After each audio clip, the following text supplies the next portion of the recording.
Hello guys, class 12 surface chemistry chapter का ये first video है और आज के वीडियो में हम इस चैप्टर का इंट्रोडक्शन और एडजॉर्प्शन के बारे में डिस्कस करेंगे।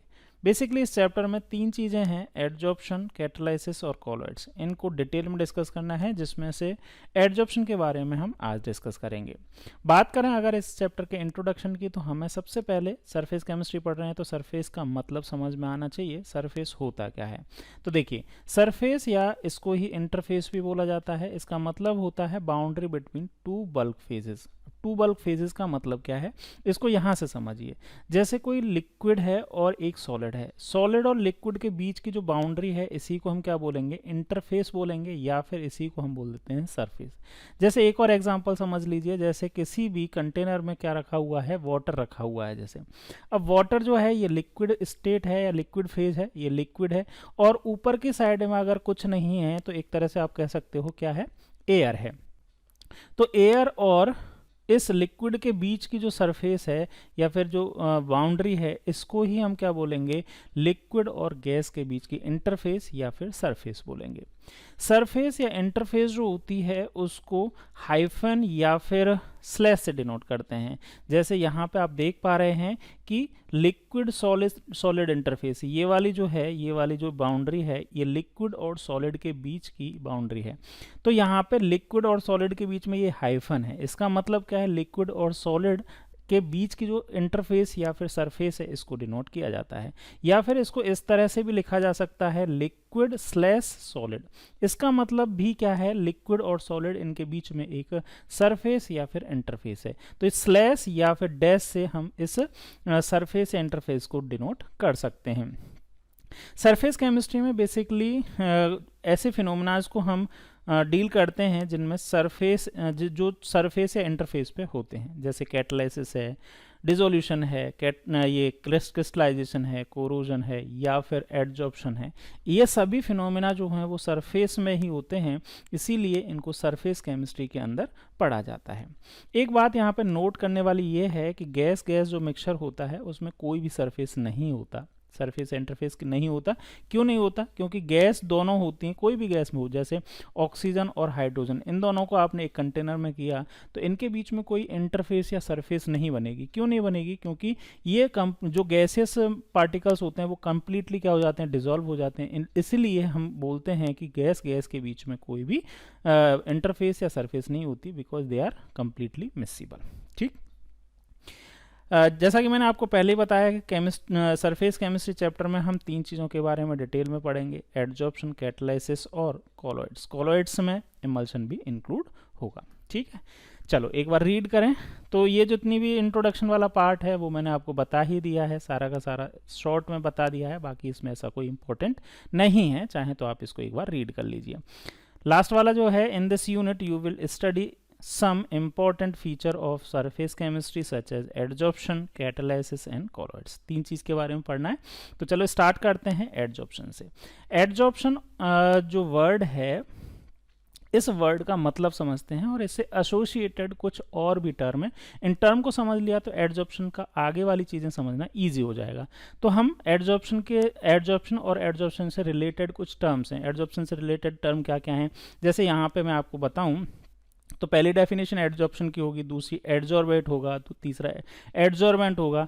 फिर हम बात करें एडजॉर्प्शन और एब्जॉर्प्शन में डिफरेंस होता है, सिर्फ यहाँ पे एक वर्ड का ही डिफरेंस है। एडजॉर्प्शन में डी होता है और एब्जॉर्प्शन जो होता है वो उसमें बी होता है। एडजॉर्प्शन बेसिकली हम सरफेस केमिस्ट्री में पढ़ रहे हैं, इसका मतलब क्या है, इसमें ये सरफेस फिनोमेना होगा, जबकि एब्जॉर्प्शन जो होता है वो बल्क फिनोमेना होता है। इनकी डेफिनेशन से भी डिटेल में हम समझेंगे कि क्या मतलब होता है, डिजॉर्प्शन का मतलब क्या होता है, सॉर्प्शन का मतलब क्या होता है। तो इन सभी डेफिनेशंस को हम पहले समझ लेते हैं, जिससे ये टॉपिक पढ़ना और इजी हो जाएगा। तो देखो, मैंने सारी डेफिनेशन अलग से लिखी हैं। सबसे पहली डेफिनेशन एडजॉर्प्शन के बारे में बात करते हैं।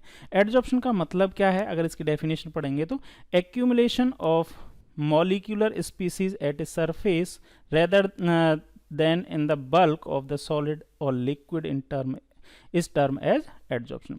जैसे यहाँ पे एक जर्नल एग्जांपल ले लीजिए, ये कोई सपोज सॉलिड सरफेस है या फिर कोई लिक्विड भी हो सकती है, और करके मैं लिक्विड भी लिख सकता हूँ। सॉलिड या लिक्विड सरफेस है, इसके ऊपर किसी दूसरी फेज या दूसरी बल्क फेज का डिपोजिशन जो होना है उसको ही हम क्या बोलते हैं, एडजॉर्प्शन। एक एग्जांपल से समझिए, एग्जांपल से ज़्यादा अच्छे से समझेंगे। एक सपोज सॉलिड सरफेस है, ये सॉलिड सरफेस सपोज क्या है, प्लेटिनम की है, ठीक है, प्लेटिनम मेटल है और ये सॉलिड स्टेट में होता है, आप जानते हैं मेटल जो होगा वो सॉलिड स्टेट में होगा, प्लेटिनम है। अब इस प्लेटिनम के ऊपर हाइड्रोजन गैस के मॉलिक्यूल्स को क्या कराया, एडजॉर्ब करवाया, हाइड्रोजन गैस। अभी जो हाइड्रोजन गैस जो होगी ना वो प्लेटिनम के जो आउटर सरफेस होगी उसके ऊपर ही डिपॉजिट होती है।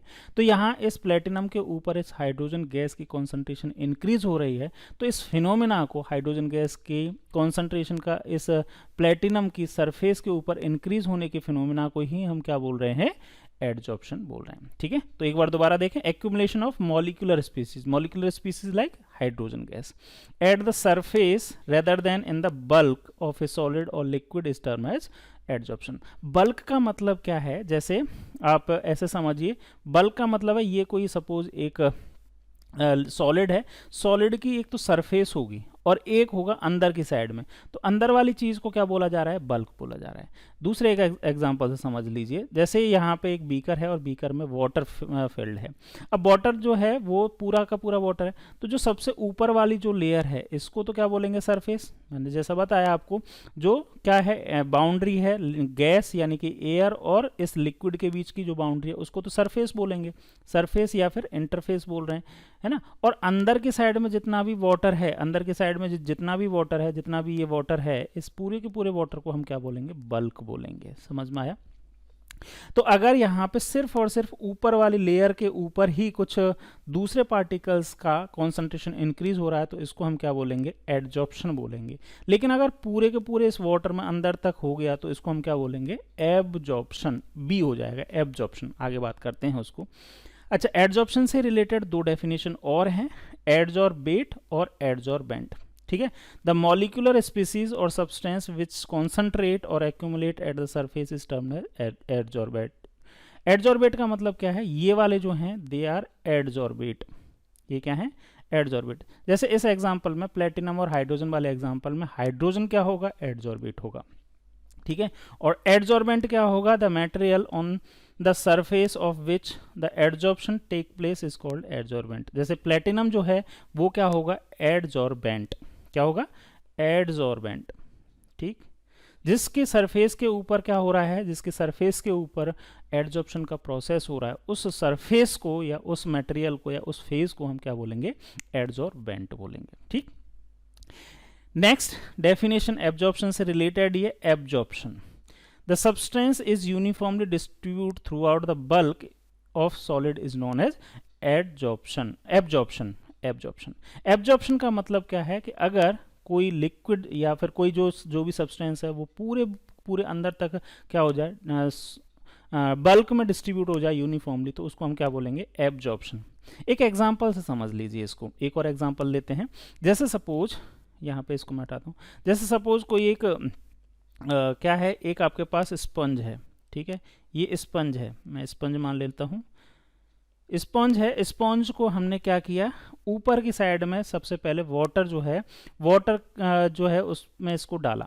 ठीक है, तो वाटर में अगर डालेंगे तो पूरा का पूरा वाटर जो है इसके अंदर तक चला जाएगा, तो इसको तो हम क्या बोलेंगे, एब्जॉर्प्शन। अगर अंदर तक वाटर चला गया है तो इसको हम क्या बोलेंगे, एब्जॉर्प्शन।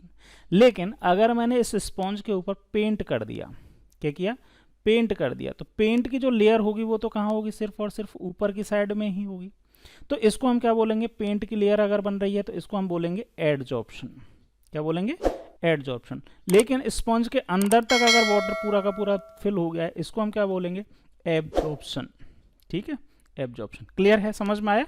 एडजॉर्प्शन जो है वो बल्क फिनोमेना है, मतलब पूरे के पूरे बल्क में उसका डिस्ट्रीब्यूशन होता है, किसका, एडजॉर्बेट का। और एडजॉर्प्शन में एडजॉर्बेट जो होता है उसका डिस्ट्रीब्यूशन सिर्फ और सिर्फ सरफेस पे होता है। वैसे एडजॉर्बेट वर्ड जो है वो एडजॉर्प्शन के लिए यूज करेंगे, एब्जॉर्प्शन के लिए तो हम फेज ही यूज कर सकते हैं। नेक्स्ट है सॉर्प्शन। सॉर्प्शन का मतलब है both adsorption and absorption can take place simultaneously. Also the term sorption is also used to describe both process. मतलब क्या हुआ, जैसे मैंने अभी स्पंज वाला एग्जांपल लिया, अगर इस स्पंज में अगर मैं बात करूं, सबसे पहले अगर मैं वाटर का स्प्रे करूं, यहाँ पे क्या करूं, वाटर का स्प्रे करूं, है ना, जैसे यहाँ पे मैंने क्या किया, स्प्रे किया, इस तरह का एक नोजल लेके, है ना, नोजल लेके मैंने वाटर का स्प्रे किया इस स्पॉन्ज के ऊपर। तो आप बताइए स्पॉन्ज के सबसे पहले कहाँ जाएगा, ये धीरे धीरे ऊपर वाली जो सरफेस है उसके ऊपर वाटर का लेयर बनेगी, यानी कि ये प्रोसेस जो हो रहा है, जो सरफेस है इस स्पंज की उसके ऊपर वाटर जो हो रहे हैं वो एडजॉर्ब होंगे। लेकिन आप कंटिन्यू स्प्रे करते रहे तो ये वाटर के मॉलिक्यूल कहाँ जाना स्टार्ट हो जाएंगे, अंदर की साइड में, पूरे अंदर की साइड डिस्ट्रीब्यूट हो जाएंगे। तो पहले जो सबसे पहली वाली जो फिनोमेना हो रहा है वो क्या हो रहा है, एडजॉर्प्शन हो रहा है। एडजॉर्प्शन के बाद में क्या होगा फिर, थ्रू आउट द बल्क ये डिस्ट्रीब्यूट होंगे वाटर, या फिर जो दूसरी फेज है वो होगी, तो कौन सा फिनोमेना होगा, एब्जॉर्प्शन होगा। तो इन दोनों को कंबाइंडली हम क्या बोलते हैं, सॉर्प्शन बोलते हैं। क्या बोलते हैं, कंबाइंडली सॉर्प्शन। क्लियर है। एक है डिजॉर्प्शन। डिजॉर्प्शन जस्ट अपोजिट है एडजॉर्प्शन का। The process of removing of an adsorbed substance from the surface on which it is absorbed is called desorption. Desorption मतलब अपोजिट ऑफ एडजॉर्प्शन। सरफेस के ऊपर से जो एडजॉर्बेट हैं उनको रिमूव करना, उसको ही हम क्या बोलते हैं, डिजॉर्प्शन बोलते हैं। क्लियर है, ये टर्म्स आपको समझ में आ गई होंगी। एक बार इनको रीड भी कर लेते हैं। चलो देखो there are several examples which reveals that the surface of a solid has tendency to attract and retain the molecules of the phase which it come into contact. These molecules remain only at the surface and do not go deeper into the bulk. ठीक है, अगर bulk में नहीं जा रहे हैं, अंदर की साइड में बल्क में नहीं एंटर कर रहे हैं, तो इस फिनोमेना को हम क्या बोलेंगे, एडजॉर्प्शन। ठीक, the accumulation of molecular species at the surface rather than in the bulk of solid or liquid is termed as adsorption। ठीक है, ये मैंने अभी समझा दिया आपको। बल्क में नहीं जाए, सिर्फ सरफेस के ऊपर ही अट्रैक्ट हों एक दूसरे फेज के जो मॉलिक्यूल्स हैं या उनकी कॉन्सेंट्रेशन अगर सरफेस पे इंक्रीज होती है तो उसको हम एडजॉर्प्शन बोलते हैं। द मॉलिक्यूलर स्पीसीज और सब्सटेंस विच कॉन्सेंट्रेट और accumulate at the surface is known as adsorbate. तो जो सरफेस के ऊपर डिपॉजिट होते हैं जिसकी कॉन्सेंट्रेशन इंक्रीज होती है वो एडजॉर्बेट। जैसे प्लेटिनम और हाइड्रोजन वाले जो केस है, तो प्लेटिनम के ऊपर हाइड्रोजन गैस के मॉलिक्यूल इंक्रीज हो रहे हैं, तो ये हो गया एडजॉर्बेट।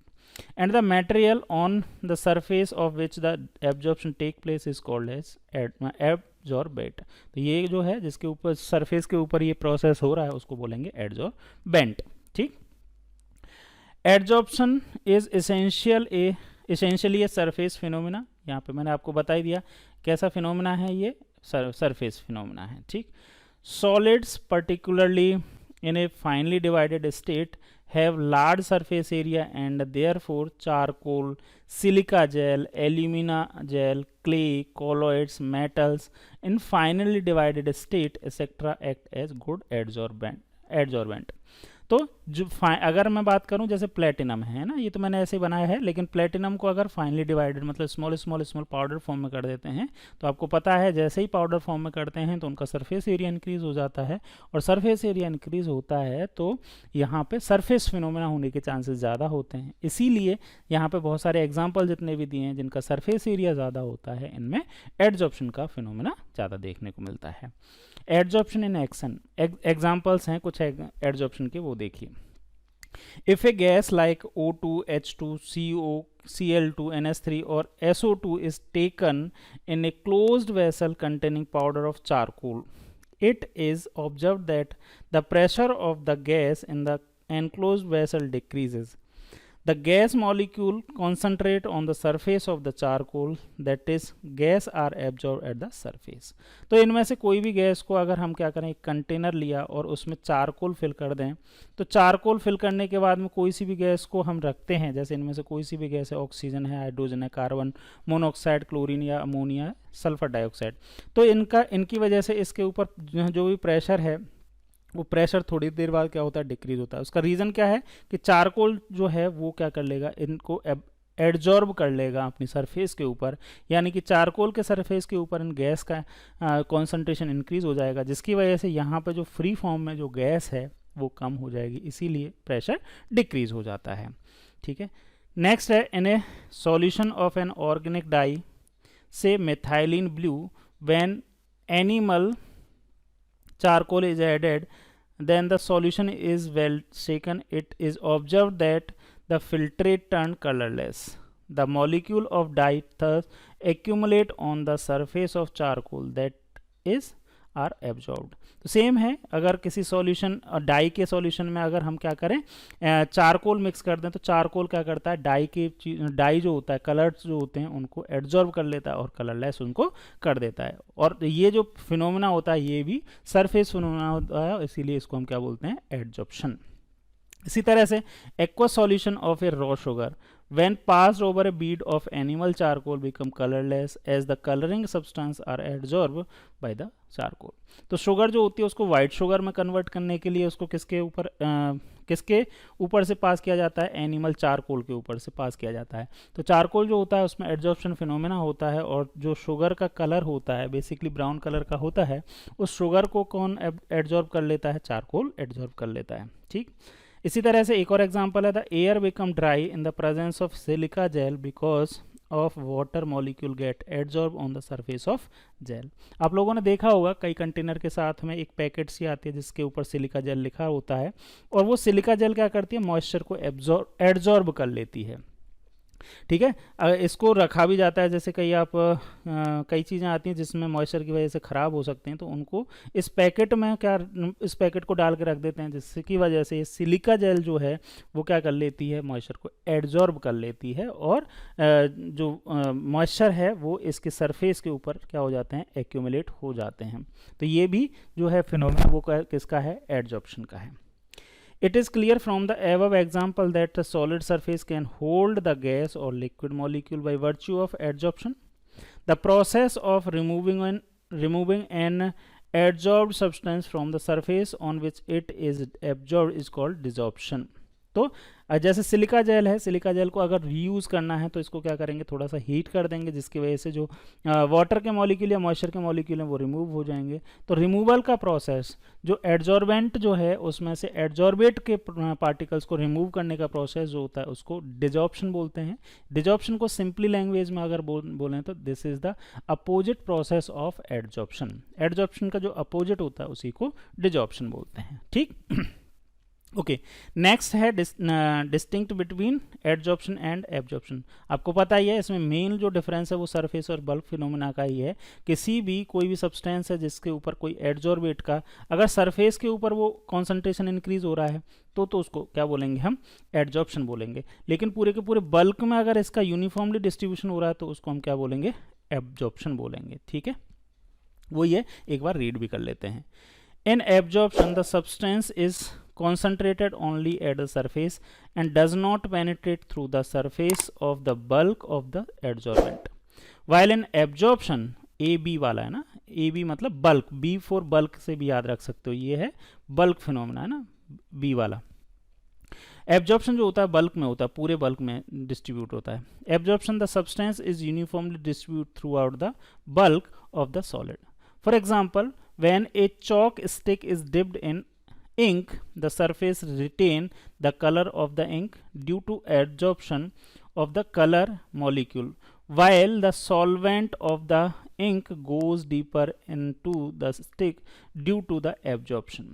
जैसे ये प्रैक्टिकल एग्जाम्पल है, इस प्रैक्टिकल एग्जाम्पल से और भी आपको क्लियर होगा, चाहे तो आप इसको घर पे भी करके देख सकते हो। जैसे यहाँ पे इंक, एक आपने क्या किया, इंक लिया, ठीक है, कोई भी कलर के आप इंक ले सकते हो, और एक चौक ले लीजिए जिससे ब्लैक बोर्ड के ऊपर या ग्रीन बोर्ड के ऊपर लिखा जाता है, इस तरह की एक चौक स्टिक ली, और इस चौक स्टिक को क्या करोगे आप, इसमें डिप कर दो। अब इस इंक में दो चीज़ें हैं, एक तो है डाई जिसकी वजह से कलरफुल दिख रही है, और एक है इसमें सॉल्वेंट जिसकी वजह से ये लिक्विड स्टेट में है। ठीक है, तो यहाँ पे जो ये चौक है ना, चौक के ऊपर की साइड जो है ना वो तो कैसी हो जाएगी, कलरफुल। जैसे सपोज अगर ये ब्लू कलर की मैंने इंक ली है तो चौक के ऊपर की साइड में या सरफेस के ऊपर तो क्या होगा, ये ब्लू कलर्ड हो जाएगा। पूरा का पूरा चौक जितना डिप करोगे आप, इसकी पूरा का पूरा कलर कैसा हो जाएगा, जिस भी कलर की ये इंक होगी। ये फिनोमेना जो है वो तो क्या है, एडजॉर्प्शन, सरफेस के ऊपर हो रहा है। लेकिन जो सॉल्वेंट है, जैसे वाटर हुआ अगर, तो वाटर जो है इसके अंदर भी पेनेट्रेट कर जाएगा, और अंदर पेनेट्रेट कर जाएगा तो यहाँ तक अंदर अंदर अंदर वाटर भी डिस्ट्रीब्यूट हो जाएगा। तो अंदर की साइड में तो जो हो रहा है पूरे के पूरे डिस्ट्रीब्यूट हो रहा है वो तो है एब्जॉर्प्शन, और जो सरफेस के ऊपर हुआ है वो है क्या, एडजॉर्प्शन। ठीक है, समझ में आया। On breaking the chalk stick it is found to be white from the inside. इस चौक को जब करोगे तो बीच में से तो क्या मिलेगी, वाइट ही मिलेगी, सिर्फ क्योंकि जो इंक है या डाई जो है या कलर जो है वो तो सिर्फ सरफेस के ऊपर ही एडजॉर्ब हुए हैं। A distinction can be made between the adsorption and absorption by taking an example of water vapour. Water vapour are adsorbed by anhydrous calcium chloride but adsorb by silica gel. देखो यार, दोनों ही dehydrating agent की तरह use होते हैं, silica gel भी और calcium chloride भी, CaCl2। ठीक है, ये आप एग्जांपल याद रख लीजिए, ये अच्छा एग्जांपल है, पूछा जा सकता है। कुछ सिलिका जो जेल होती है, सिलिका जेल जो है वो तो उसमें तो क्या होता है, एडजॉर्प्शन होता है। एडजॉर्प्शन मतलब सिलिका जेल के तो क्या होगा, सरफेस के ऊपर ही होता है, सरफेस के ऊपर जो वाटर वेपर्स हैं उसके मॉलिक्यूल एक्यूमुलेट होते हैं। लेकिन कैल्शियम क्लोराइड जो है उसके अंदर पूरे के पूरे, इसके ऊपर अंदर पूरे के पूरे क्या हो जाते हैं, मॉलिक्यूल्स यूनिफॉर्मली एब्जॉर्ब हो जाते हैं। तो सिलिका जेल तो एडजॉर्प्शन होता है, और कैल्शियम क्लोराइड के में क्या होता है, एब्जॉर्प्शन होता है, AB वाला ना, एब्जॉर्प्शन होता है। यानी कि through out the calcium chloride water के मॉलिक्यूल्स क्या हो जाते हैं, डिस्ट्रीब्यूट हो जाते हैं। इन अदर वर्ड, ये याद रखना है यार एग्जाम्पल ना, in other word in adsorption the concentration of the adsorbate increase only at the surface of the adsorbent, while in the absorption the concentration is uniform throughout the bulk of the solid। Bulk में जो होता है वो absorption होता है, B4 bulk for B और bulk for B4 absorption, bulk for यहाँ bulk का B और एब्जॉर्प्शन का B। ठीक, और एडजॉर्प्शन जो होता है वो सरफेस फिनोमेना होता है। लास्ट डेफिनेशन जो सॉप्शन की थी, both adsorption and absorption can take place simultaneously also, the term sorption is use to describe both the process. जो मैंने आपको एग्जांपल दिया था, स्पंज लिया, स्टार्टिंग में जो होगा उसके सरफेस के ऊपर ही वाटर मॉलिक्यूल डिस्ट्रीब्यूट होंगे या फिर अट्रैक्टेड होंगे, उसको एडजॉर्प्शन बोलेंगे। लेकिन कंटिन्यू एक्सेस अमाउंट में जब वाटर उसके ऊपर डाला जाएगा स्पंज के ऊपर, तो वहाँ पे यूनिफॉर्मली बल्क में भी वाटर चले जाएंगे, डिस्ट्रीब्यूट हो जाएंगे, तो उसको एब्जॉर्प्शन बोलेंगे। तो इस तरह की जो प्रोसेस होती है जिसमें पहले एडजॉर्प्शन और उसके बाद एब्जॉर्प्शन होता है, तो दोनों को कंबाइंडली हम क्या बोलते हैं, सॉर्प्शन बोलते हैं, सॉर्प्शन। ठीक, आई होप आपको समझ में आ गया होगा ये सारी डेफिनेशंस। अब हम बात करते हैं, इंपॉर्टेंट चीज़ है मैकेनिज्म ऑफ एडजॉर्प्शन। एडजॉर्प्शन की मैकेनिज्म की दो अप्रोचेज हैं। एक अप्रोच है आपकी कौन सी, अट्रैक्शन फोर्स वाली। दो अप्रोचेज हैं, तो मैं यहाँ पे लिख दूँ, एक तो अप्रोच है अट्रैक्शन फोर्स वाली अप्रोच, और दूसरी अप्रोच है थर्मोडायनेमिक्स वाली अप्रोच, थर्मो वाली अप्रोच बोल सकते हैं। पहले अट्रैक्शन फोर्स वाली अप्रोच समझिए। अट्रैक्शन फोर्स की अप्रोच का मतलब क्या है, इस डायग्राम से आपको अच्छे से क्लियर होगा। इस डायग्राम को मैं आपको टेलीग्राम चैनल पर शेयर कर दूंगा, आप चाहें तो उसको वहाँ से भी डाउनलोड कर सकते हो या फिर नोट भी कर सकते हो। देखो समझना है इसमें क्या है, अगर मैं किसी भी बल्क फेज की बात करता हूँ, जैसे यहाँ पे एक बीकर लिया हुआ है और बीकर के अंदर में वाटर फिल कर दिया ये, और वाटर जो है वो क्या है, एक बल्क फेज है। तो यहाँ पे कोई भी जो भी बल्क फेज ले रहे हैं उसमें दो तरह के पार्टिकल्स हम कंसीडर कर सकते हैं। एक तो ये वाला पार्टिकल है जो ग्रीन कलर से शो हो रहा है, ये पार्टिकल, इस पार्टिकल के ऊपर सारे की सारी तरफ से क्या हो रहा है, अट्रैक्शन फोर्स लग रहा है। ठीक है, जो मैटर के पार्टिकल्स होते हैं उनके ऊपर अट्रैक्शन फोर्स लगता है। तो यहाँ पे जो इस ग्रीन वाले पार्टिकल के ऊपर जो अट्रैक्शन फोर्स लग रहे हैं वो चारों तरफ से इक्वल अमाउंट में लग रहे हैं और वो बैलेंस्ड हैं, इसीलिए नेट फोर्स हम इसका क्या बोल सकते हैं, जीरो बोल सकते हैं। ठीक, लेकिन अगर हम इसी सब्सटेंस के सरफेस की बात करें, तो सरफेस के ऊपर जो मॉलिक्यूल्स होंगे, जिसको मैंने रेड कलर से शो किया है, इसके इधर नीचे की साइड में तो अट्रैक्शन फोर्स लग रहे हैं, क्योंकि सेम पार्टिकल्स जो हैं, सेम मैटर के पार्टिकल्स जो हैं, उनके बीच में अट्रैक्शन फोर्स होगा। तो नीचे की साइड में लग रहा है, साइड में लग रहा है, साइड वाला तो बैलेंस हो गया, लेकिन जो नीचे की साइड में ये अट्रैक्शन फोर्स लग रहे हैं, ये वाले अट्रैक्शन फोर्स जो लग रहे हैं, वो किसी दूसरे फोर्स से बैलेंस नहीं हो रहे हैं। इसीलिए नेट इनके ऊपर क्या होगा, एक सरफेस के ऊपर नेट डाउनवर्ड डायरेक्शन में एक फोर्स होगा। अब इस फोर्स को बैलेंस करने के लिए जब भी कोई दूसरा मॉलिक्यूल आता है, दूसरा सब्सटेंस इसके पास आता है, सरफेस के ऊपर आता है, तो इस नेट फोर्स की वजह से क्या होता है, ये अब इसको अट्रैक्ट करता है। ठीक है, इसी की वजह से सरफेस के ऊपर किसका कॉन्सेंट्रेशन इंक्रीज होता है, जो एडजॉर्बेट्स होते हैं उनका कॉन्सेंट्रेशन इंक्रीज होता है due to this downward force. ये डाउनवर्ड फोर्स को मेंटेन करने के लिए इधर की साइड में ये जो सरफेस के मॉलिक्यूल हैं वो अदर मॉलिक्यूल्स को अट्रैक्ट करते हैं। ओके, समझ में आया ये वाली चीज़? तो इस तरह से हम ये अट्रैक्शन फोर्स वाला कॉन्सेप्ट है, इसको एक बार रीड भी कर लेते हैं, देखना समझना। Adsorption arises due to the fact that the surface particles of the adsorbent are not in the same environment as the particle inside the bulk। मैंने बताया था, यहाँ पे दोबारा बता देता हूँ, जो बल्क में पार्टिकल्स हैं, एक तो उनके ऊपर जो अट्रैक्शन फोर्स लग रहे हैं वो तो चारों तरफ से बैलेंस हो रहे हैं, लेकिन जो सरफेस के ऊपर पार्टिकल है उसके ऊपर नेट डाउनवर्ड डायरेक्शन में फोर्स लग रहा है। ठीक है, inside the adsorbent all the force acting between the particles are mutually balanced, but on the surface the particles are not surrounded by the atoms or molecules in their kind or on all sides। ठीक है, इसके ऊपर चारों तरफ से नहीं है, एक तरफ से नेट नीचे की साइड में फोर्स लगेगा। And hence they possess imbalance or residual attractive force।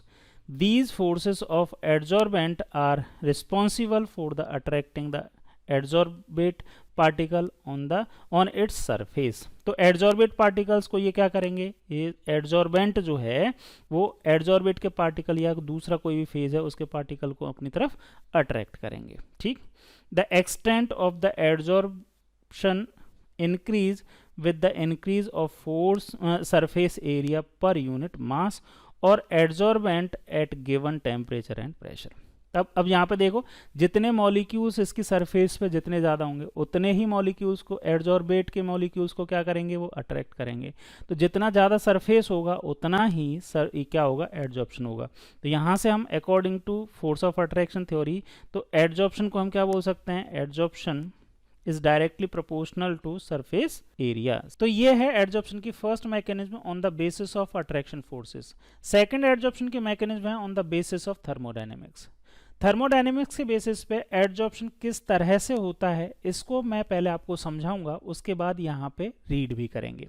तो समझिए, पहले थर्मोडायनेमिक्स में आपने एक रिलेशन पढ़ा है, delta G equal to delta H minus T delta S. Delta G होती है gives free energy, delta H होती है एंथैल्पी चेंज और डेल्टा एस होता है एंट्रोपी चेंज। ठीक, अब एडजॉर्प्शन में इनका कैसे कैसे रोल होता है इसको पहले समझते हैं। पहले बात करते हैं हम डेल्टा एच की। डेल्टा एच का मतलब है एंथैल्पी चेंज। अब एंथैल्पी चेंज ड्यूरिंग एडजॉर्प्शन कैसे होता है, इसको बहुत सिंपल तरीके से समझिए कि अगर दो चीज़ें कोई भी कंबाइन होती हैं तो इस ड्यूरेशन में डेल्टा एच जो होती है वो कैसी होती है, नेगेटिव होती है। अब यहाँ पे हम एडजॉर्प्शन के बेसिस पे अगर मैं बात करूँ तो एडजॉर्प्शन में क्या हो रहा है, एक सरफेस है, सरफेस के ऊपर क्या है, सॉर्बेट जो एडजॉर्बेट मॉलिक्यूल जो हैं वो क्या हो रहे हैं, अट्रैक्ट हो रहे हैं, ऐड हो रहे हैं, और ऐड होंगे तो डेल्टा एच की वैल्यू यहाँ कैसी होगी, किसके लिए, एडजॉर्प्शन के नेगेटिव होगी।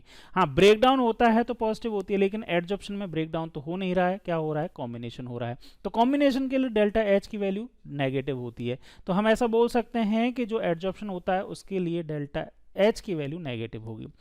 दूसरा हम बात करें डेल्टा एस। डेल्टा एस क्या होती है, एंट्रोपी। अब एंट्रोपी क्या होती है और कैसे होती है, एंट्रोपी का मतलब होता है रैंडमनेस। अगर रैंडमनेस इंक्रीज होती है, क्या होती है, रैंडमनेस इंक्रीज होती है, तो डेल्टा एस की वैल्यू इंक्रीज होती है। लेकिन यहाँ पे क्या हो रहा है, एडजॉर्प्शन में क्या हो रहा है, एक एडजॉर्बेंट है, उसके ऊपर एडजॉर्बेट के मॉलिक्यूल अटैच हो रहे हैं, यानी कि इसकी रैंडमनेस जो है एडजॉर्बेट और एडजॉर्बेंट दोनों की ही रैंडमनेस क्या हो रही है, डिक्रीज हो गई है। और दोनों की रैंडमनेस डिक्रीज हो रही है, इसका मतलब डेल्टा एस जो है वो भी डिक्रीज होगी। अब डेल्टा एस डिक्रीज होगी तो डेल्टा एस का मतलब final entropy minus initial entropy जब करेंगे तो यहां से निकल के क्या आएगी, डेल्टा एस की वैल्यू भी नेगेटिव ही आएगी, क्योंकि डिक्रीज हो गई है। फाइनल वैल्यू जो होगी वो कम होगी और इनिशियल वैल्यू ज्यादा होगी, इसीलिए डेल्टा एस की वैल्यू भी कैसी आ जाएगी, नेगेटिव आ जाएगी। अब यहाँ इस फॉर्मूला में देखिए, यहाँ पे भी डेल्टा एस की वैल्यू नेगेटिव आ गई। अब इसी फॉर्मूला से आप देखिए डेल्टा जी को भी समझ लीजिए। डेल्टा जी का मतलब क्या होता है, गिव्स फ्री एनर्जी। और गिव्स फ्री एनर्जी के लिए आपको पता है, अगर डेल्टा जी की वैल्यू नेगेटिव होती है तो वो प्रोसेस कैसे होते हैं, स्पॉन्टेनियस होते हैं। और अगर डेल्टा जी की वैल्यू पॉजिटिव होती है तो वो कैसे प्रोसेस होते हैं, नॉन स्पॉन्टेनियस होते हैं। ये मैं बहुत शॉर्ट में समझा रहा हूँ क्योंकि ये थर्मोडायनेमिक्स में आपने पढ़े होंगे, लेकिन जितनी चीज़ें रिक्वायर्ड हैं वो मैं सारे समझा रहा हूँ। अच्छा, डेल्टा जी की वैल्यू अगर 0 हो जाए तो वो प्रोसेस कैसा हो जाता है, इक्विलिब्रियम पे आ जाता है। ठीक है, अब यहाँ पे समझिए दो चीजें हैं, डेल्टा जी की वैल्यू जो है वो तो नेगेटिव हो गई, डेल्टा एस की वैल्यू भी नेगेटिव है। अब नेगेटिव नेगेटिव इस में कहाँ पे, ये डेल्टा एस नेगेटिव और ये नेगेटिव, ये आपस में क्या हो जाएंगे, पॉजिटिव, इसीलिए यहाँ पे ये पॉजिटिव लिख दिया। तो ओवरऑल जो रिलेशन आया फॉर एडजॉर्प्शन वो आया delta G equal to minus delta H plus T delta S.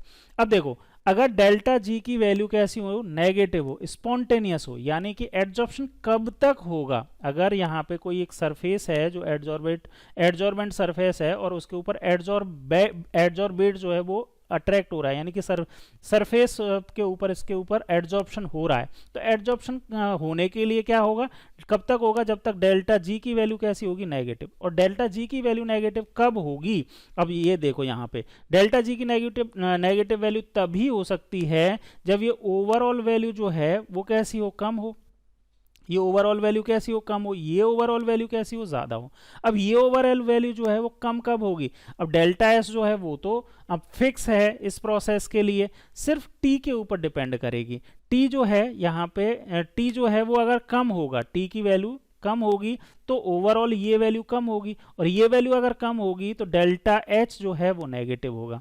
At low temperature पे क्या होगा, टी की वैल्यू, इस टी की वैल्यू कम होगी, और टी की वैल्यू कम होने की वजह से इसकी ओवरऑल वैल्यू कम हो जाएगी, इसको मैं ऐसे ले होगा, ठीक है। और ओवरऑल वैल्यू कम हो जाएगी, माइनस डेल्टा एच की वैल्यू ज़्यादा होगी, तो ओवरऑल डेल्टा जी नेगेटिव होगा, और प्रोसेस जो होगा वो कैसा होगा, स्पॉन्टेनियस होगा।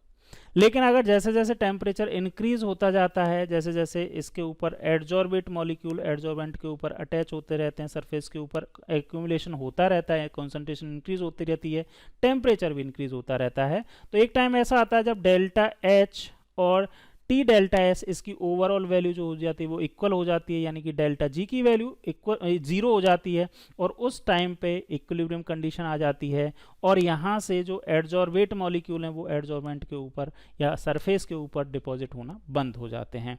तो ये थर्मोडायनेमिक एस्पेक्ट है किसका, एडजॉर्प्शन का। आई होप आपको समझ में आई होंगी सारी चीज़ें, एक बार आप एनसीईआरटी से भी रीड कर लेते हैं। चलिए देखिए, another important factor featuring adsorption is the heat of adsorption.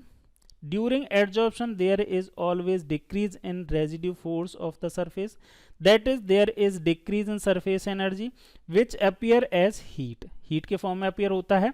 Adsorption therefore is invariably an exothermic, कैसी प्रोसेस है, एक्सोथर्मिक प्रोसेस होती है, और एक्सोथर्मिक है तो डेल्टा एच कैसा होगा, नेगेटिव होगा, ठीक। In other word delta H for absorption is always negative. When A gas is absorbed the freedom of movement of its molecule become restricted. This amount to decrease in the entropy of the gas after adsorption, that means delta S is negative, delta S भी क्या हो गया, negative हो गया, ठीक। क्यों हो गया नेगेटिव, क्योंकि रैंडमनेस जो है वो डिक्रीज हो गई। रैंडमनेस डिक्रीज क्यों हो रही है, क्योंकि गैस के मॉलिक्यूल अगर एक सरफेस के ऊपर अट्रैक्ट हो रहे हैं तो गैस के मॉलिक्यूल्स का मूवमेंट रेस्ट्रिक्ट हो रहा है, और रेस्ट्रिक्ट होने की वजह से उनकी फ्रीडम या रैंडमनेस डिक्रीज हो रही है, इसीलिए डेल्टा एस की वैल्यू भी डिक्रीज होगी या नेगेटिव होगी।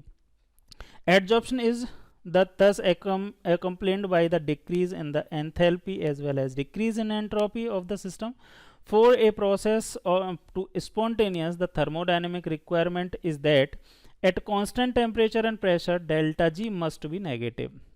स्पॉन्टेनियस के लिए डेल्टा जी कैसा होना चाहिए? नेगेटिव होना चाहिए. That is there is a decrease in गिव्स free energy. On the basis of equation delta G equal to delta H minus T delta S, delta G can be negative if delta H has sufficiently high negative value as minus T delta S is positive.